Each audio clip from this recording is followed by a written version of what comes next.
Hello. And we are live. This is our podcast broadcast thing for the benefits and risk of artificial intelligence in the 21st century.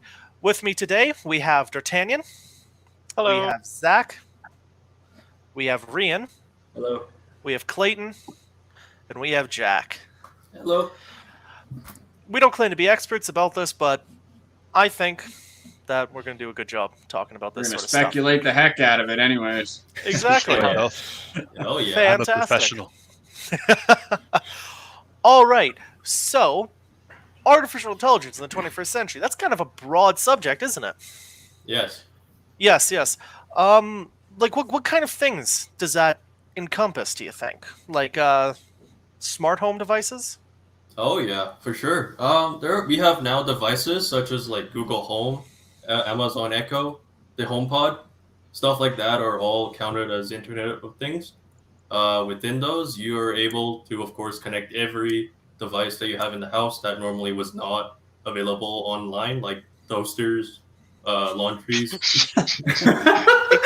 fridges, your usual things, right? Like that you have to manually interact with. Now you're able to just control it from your phone or anywhere around the world. But would you say that's a positive thing? I would say, yeah, it's a positive. Well, I don't know about laundry accessing my personal data. So, like, what kind of risk would this, like, these devices specifically, if they're hooked up to an AI system of some sort, like, are there risks to that? Like, what would some of those be? Oh, yeah. Burnt toast. Yeah. Dirty laundry. Oh, you make your toaster angry and burns the toast. Yeah, well, I mean, like, the biggest risk here, of course, is, like, how much personal information you're willing to give up, right?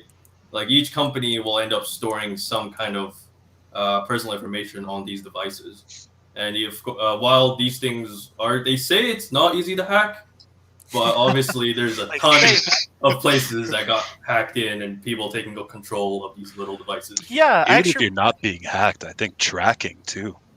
Yeah. No, exactly. I do a lot of that.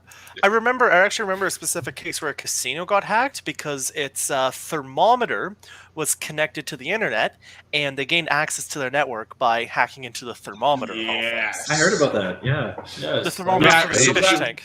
They're vulnerability vectors, right? Like, for every device added to a network, you're going to have certain built-in vulnerabilities. Sure. 100%. Makes sense. So, yeah. So would you say, but overall, would you say this sort of advent of smart home stuff is kind of a good thing or a negative thing for society? For me personally, I think it's a good thing because you're able to just control things from anywhere around the world. You don't have to be actually at the device to use them. I guess the bad thing would be is it makes us lazy. Right? You got a Wall-E You're able to situation. now just control everything from anywhere. You don't have to leave your bed to turn on the toaster. You don't have to leave your bed to really activate your fridge. Yeah. All we need So next is that a would- little Wall-E. That would, all we need that would is a little Wall-E, increase, yeah. like, efficiency, though, right? You're brushing your teeth, you can have your breakfast made up for you while you're doing it kind of thing, right? Like, Yeah. Yeah. All right. No, fair enough. All right. Well, that was very interesting. But also with the advent of, AI, a very hot topic with that is talking about the potential singularity coming up. Technological singularity. Anybody know what that is? It's actually pretty cool. So basically, what's predicted to happen is at a certain point in time, when we have passed, at the point of passing the Turing test, and the Turing test is basically a computer that can do everything that a human can do. When it can do that, we've reached the beginning of the technological singularity. And at that point, technology just begins to advance at such a fast rate that we can't keep up to it. Like, it just goes... That technology is improving itself. Exactly. It's Right? it's an exponential function. Like, it just goes up at a certain point. It's like, Skyrocket. There it goes. exactly, yeah. Sounds about right. So very cool. does that relate specifically to, like, sentient technology? Because if you look at a graph of, like, computing power over, say, the last 2,000 years, like it doesn't really change much, and then goes like this, and like hits whatever 1960, and just does like a straight, dive for the stars. Exactly. So I'm just wondering, like, is that gonna be like even more extreme? Say post Singularity. Yeah. So technology will end up advancing so fast that we can't actually comprehend its advancement anymore. Like, it's so we don't even our understand the advances it's making. No, like. Oh, okay. So it's like trying to show your iPhone to your grandfather. He's got like no clue, Oh dear. So I've seen things where it's like it would be like and try to kill me.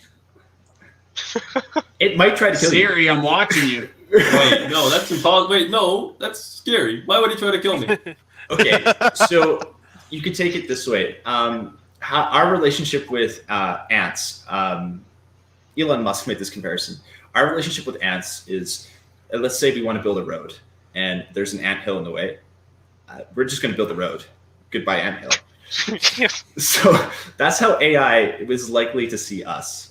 So if AI has a goal and we're in the way, well, it's just going to figure out how to move through us or to get to that goal.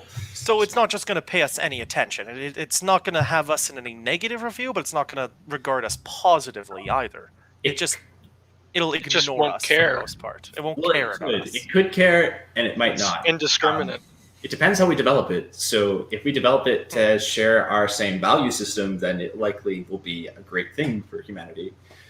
But if it doesn't have our value system, well, we could definitely see something like The Matrix or any pop culture, Skynet, Mass Effect. Things could really go down real fast. Problems. Oh yeah, 100% for sure. Oh, fantastic. So, like, assuming things go well, like, what are some potential positives then post Singularity for like AI for us humans? Like, what does that mean for us? So that can mean a lot of things.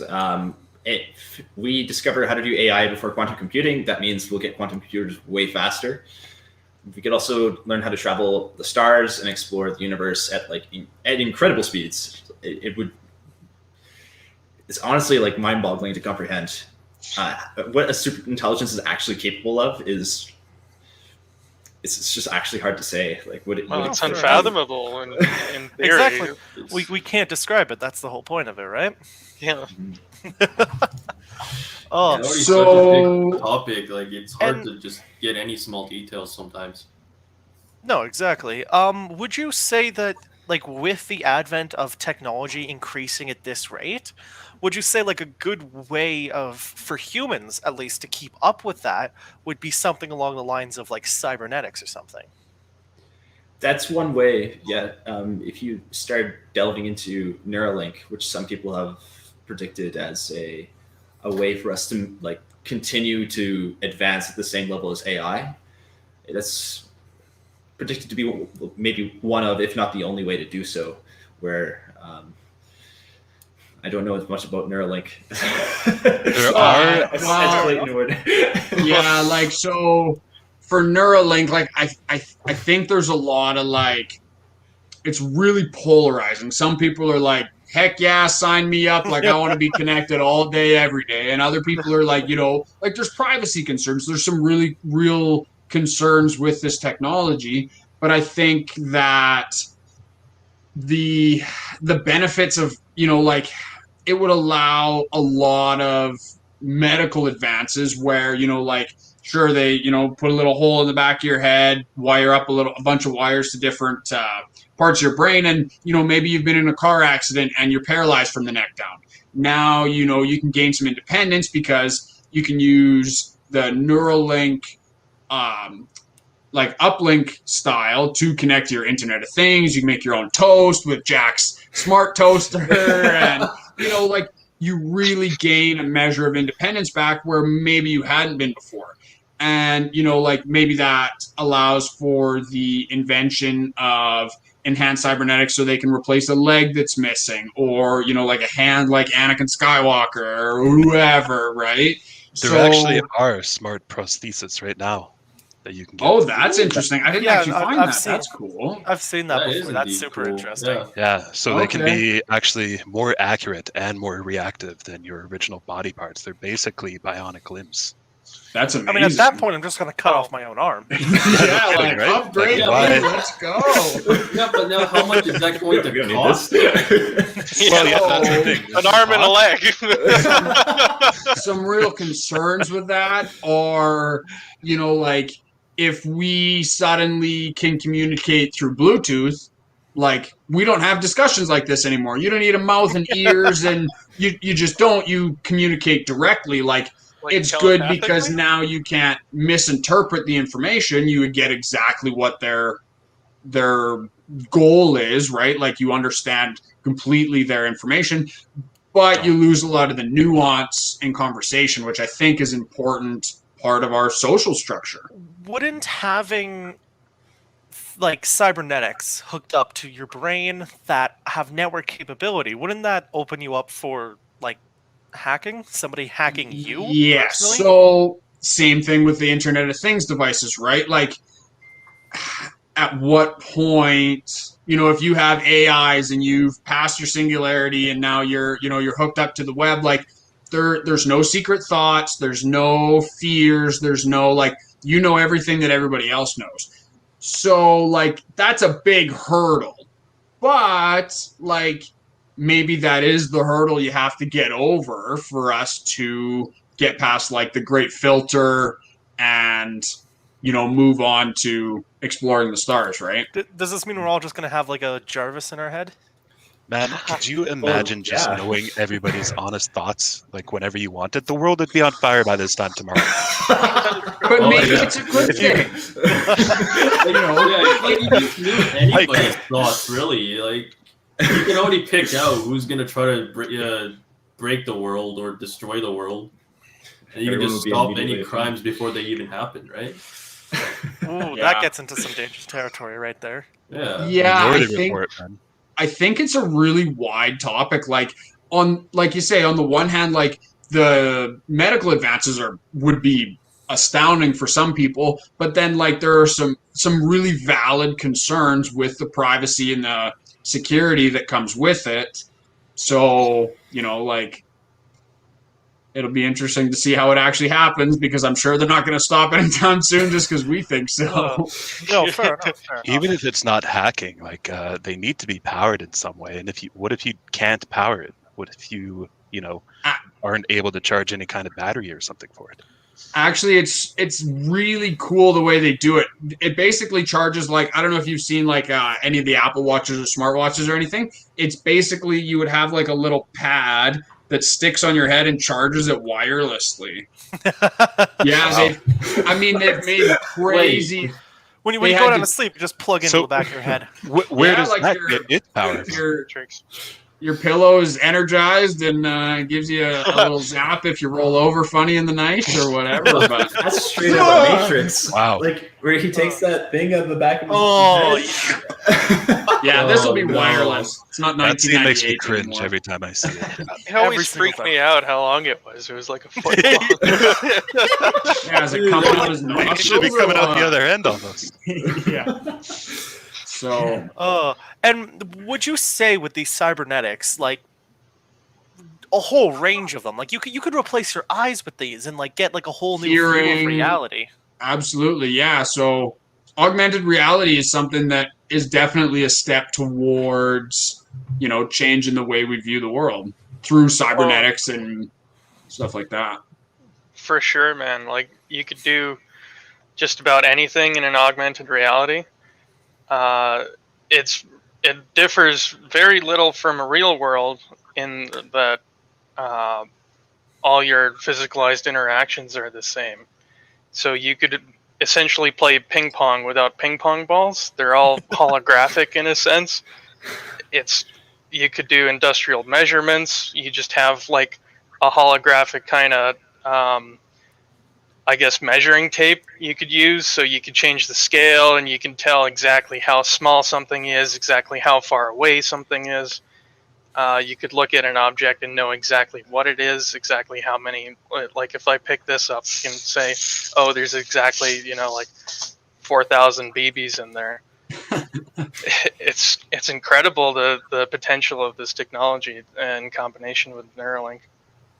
So as far as like measurement go, like I have an app on my phone that if you pointed at something, like it'll kind of measure, but you have to get like this right angle, and you can't have too much sunlight, and like whereas if AI come in and it just knew how to do all that through the augmented reality, Yeah. that could probably No, push exactly. that tech a little further, right? Yeah, essentially, if we have either supercomputing or really advanced AI, it could essentially simulate the physicalized world and then zoom in and get the proper scale, because that's all that's missing right now.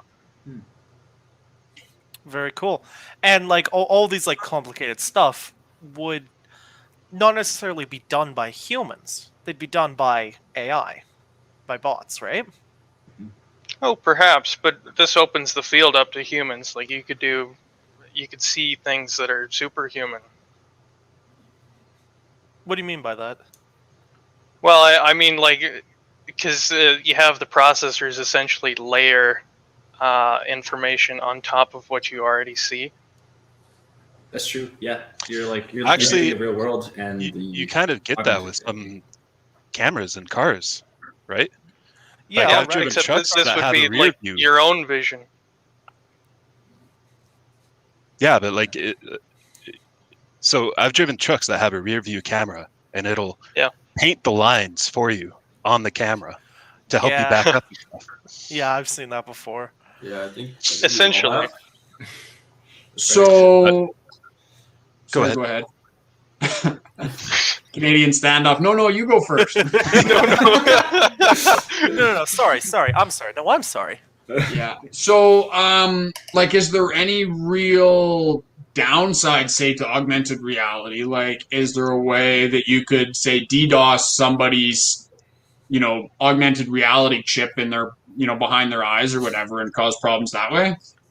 I suppose it could raise some like epilepsy concerns. Like if your victim was epileptic, you could maybe, I don't know, short circuit their brain.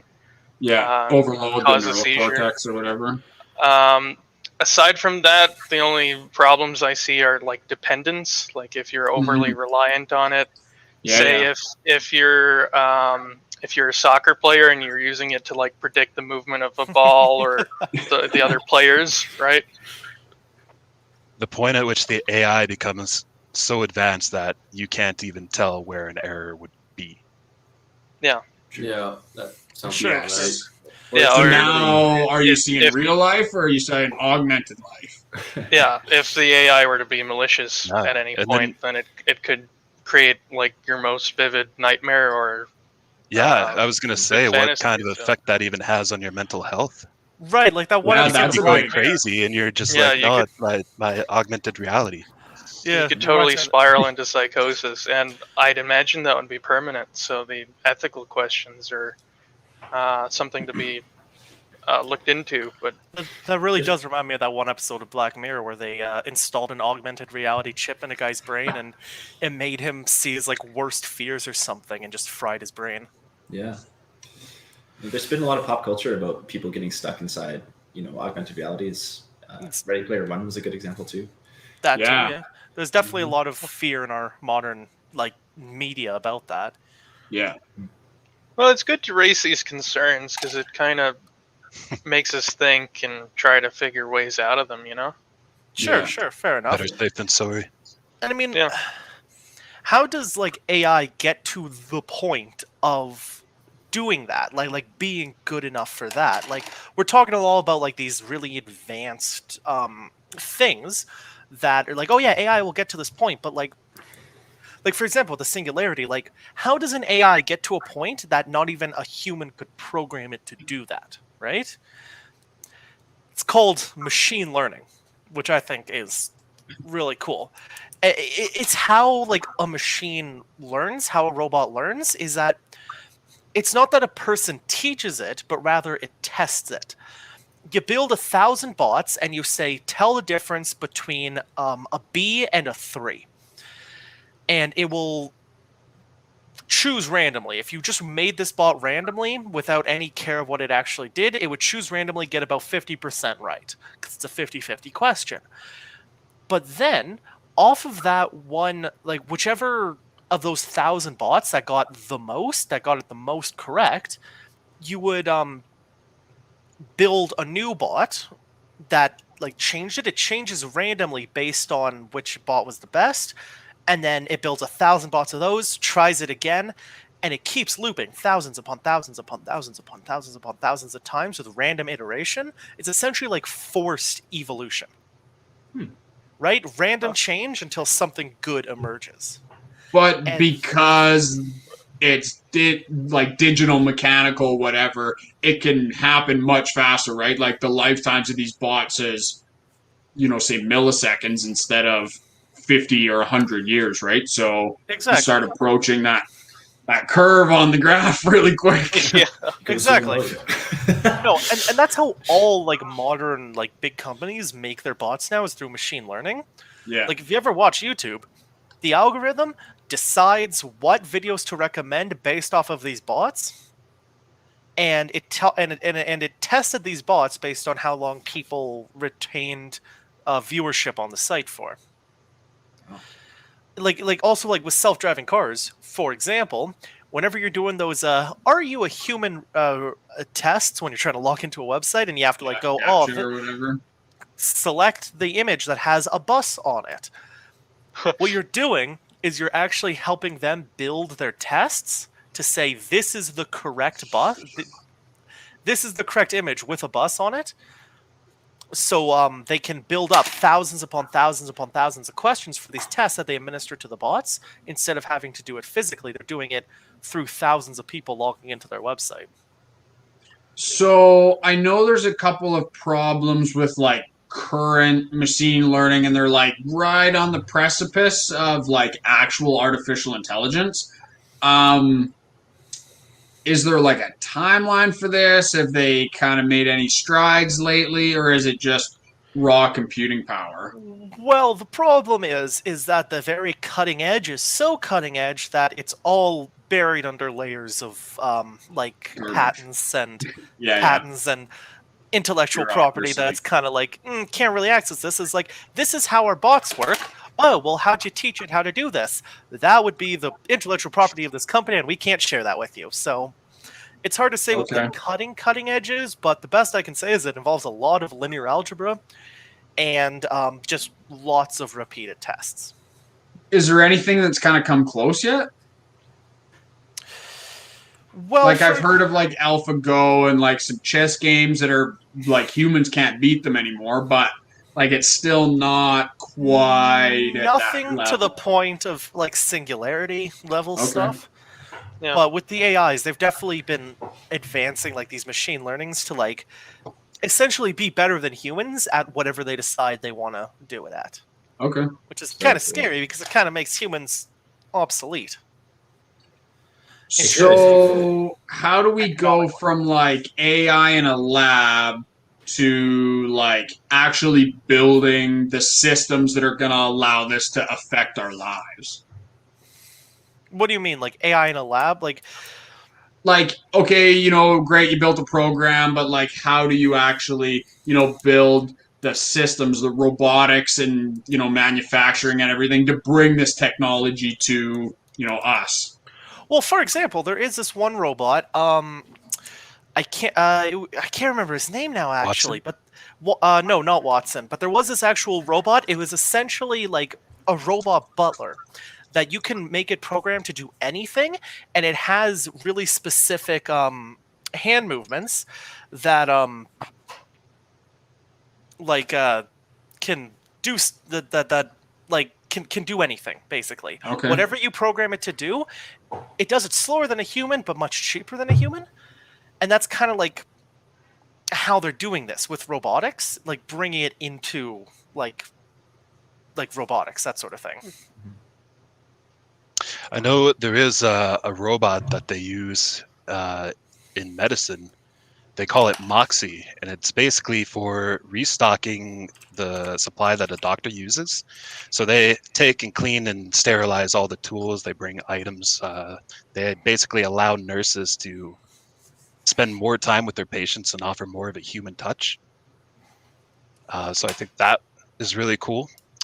And there's also the IBM Watson, actually, which is they can use it. They can teach it just about anything, but in terms of medicine, it has a 99% accuracy detecting cancer. Wow. It Wow. beats some of the top doctors even right now. That's very impressive. Didn't That's it start out crazy. as like a Jeopardy bot?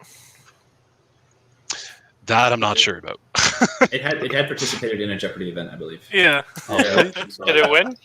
It just It won did. before. I would won think by so, lunch, yeah. Went above and beyond all the humans. That's crazy. Would there be any downsides to some of these robotics that are being developed? Well, the main thing that I think we'd have to worry about is just automation, the effects of automation on the economy, making humans obsolete, like it's been brought up already. If you have people being replaced by machines that are just constantly learning how to do the jobs better, humans are obsolete. You have the Wall-E situation. You really Well, do. unemployment. Yeah, the unemployment. Like, how do you keep the economy going if nobody is working? They don't have the money. Universal basic income. Yeah, I mean, Yeah, I guess that is one way. This Yeah. isn't an economics discussion. Well, it's the effects that's of the totally an yeah. industry. Sure. You know, if you have automation doing everything, say 5 companies are going to run all the automation in the world, or the vast majority anyways, how But does even if that money and like the production value of that automation, how does that get redistributed to the people, right? And the Taxes. UBI is one of the solutions that are being proposed for that problem. But even beyond the financial strains that it would put on an individual, it's like, what is the effect it's going to have on your mental health? You know, not having a job for extended periods of time.